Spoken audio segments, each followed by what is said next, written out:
Hello again. It's Mark with Mark's Minerals. How's it going today? I've decided I'm going to do a little fire agate cutting video. It's been a little while. I had a cold for about 2 weeks and I was out, and it really put me behind. So I'm glad I have my voice back. I'm glad I have the ability to come back in my shop, cut a little fire agate, and share with you. I've had some wonderful questions and comments. A friend of mine this morning asked me, Brenda, she asked me if I ever use a hammer. Of course, I have a favorite hammer for fire agate, especially when you get a big chunky piece of, especially Slaughter Mountain. There's a few different formations where they actually grow into each other. So you'll have a layer of rock, the agate, some chalcedony, some mud, some rhyolite, another layer of fire agate, a little more chalcedony, so-and-so. So I used to just take and kind of tap and then break them, but it allows for too many stress fractures along the agate itself. So now I'll prime the rock. I'll make a little slit into the rock with diamond cutoff blade, like these large discs, and I'll just slice into the rock across here. Then I'll use a chisel or screwdriver that I use for that specific purpose. Get in there and then tap it open. There we go. What kind of tools am I using? I love these cutoff discs. We wear through them very quickly. If you search diamond cutoff disc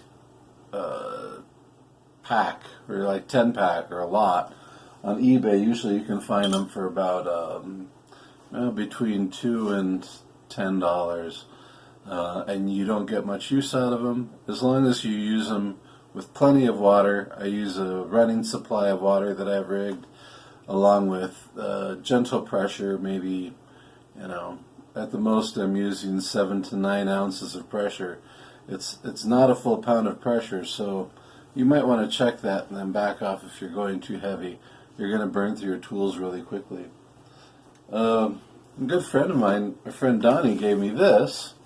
It's an assortment of different tools that are available out there, and this is just kind of a generic selection of some of the tools. Well, let me tell you, some of these are very useful. You got some diamond cutoff discs in here. Check against the camera, and then these abrasive discs are great. If you're wondering which grit is which, just look at it with your magnifying visor. You'll be able to see which ones are finer versus which ones are coarser. The pink is the coarsest, gray is the next, and then white is fine. It's almost like an emery stone, like people would use for their feet or whatnot. And then those get mounted onto the mandrel. So because I have a quick change handle, I also eBay shopping got some 3/32 seconds mandrels, because you have to have a 3/32 seconds bit for the quick change. But then for my Fordham, the more heavy duty tool, I'm using the bigger bits. So I'll go through with just coarse 60 and 80 grit wheels like these. Just a big old cut-off diamond coated bit. So if someone gives you one of these, they're very useful. Good Christmas gifts. Polish. What do I like to use? And I just started using Super Polish. It comes in a 12,000 or 1,200, 2,000. I think there's some other steps like 4,000, 6,000, 8,000. So I like to use a 1,200, and then from 1,200 I'll move to 1,400. You'll notice this is kind of a thick yellow paste, and it's hard and tacky to the touch. So what I have to do is I take my soft bristle brush, or you can use a soft felt cone, whatever you're using.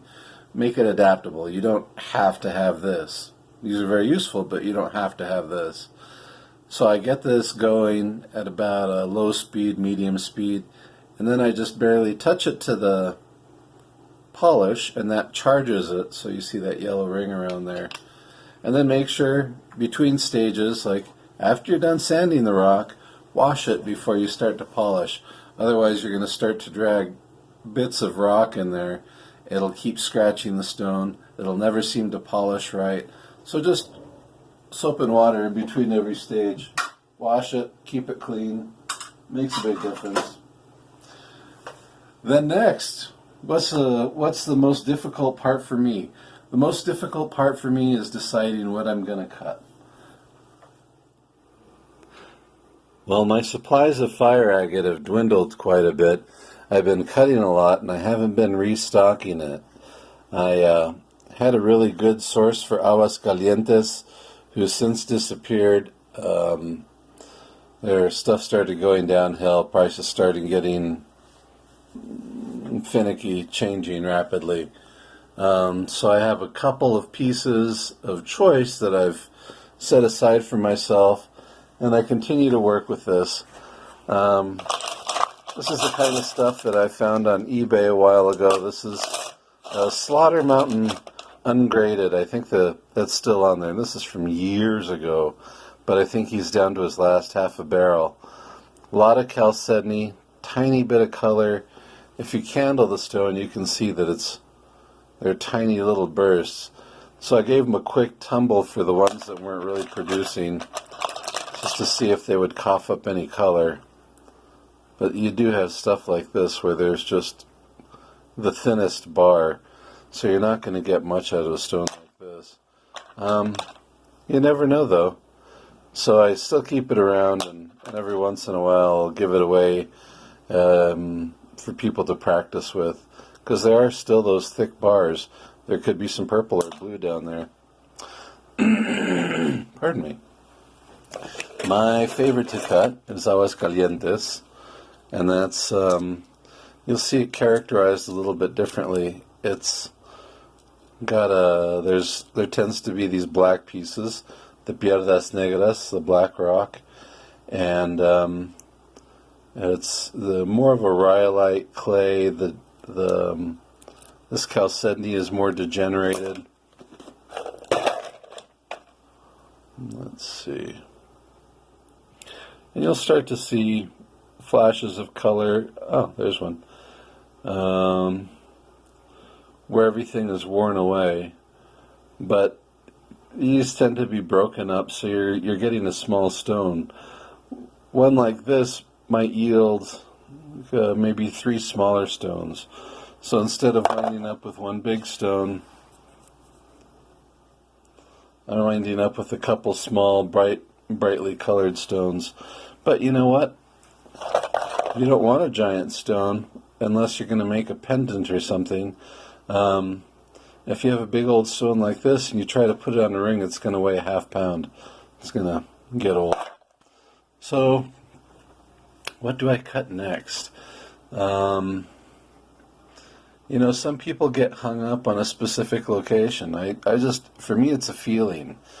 I like cutting Slaughter Mountain because it's got these thick bars of color, so generally it's more forgiving. I like carving the aguas calientes where the color bars are super thin, but the layers tend to be really bright, so even if I break through, I can wind up with more of a bullseye design in the stone. Deer Creek is another fun one. It's a lot of hit and miss. Deer Creek has been pretty carefully picked over, so it's hard to find really good material these days. So I'm just going to kind of pick at random.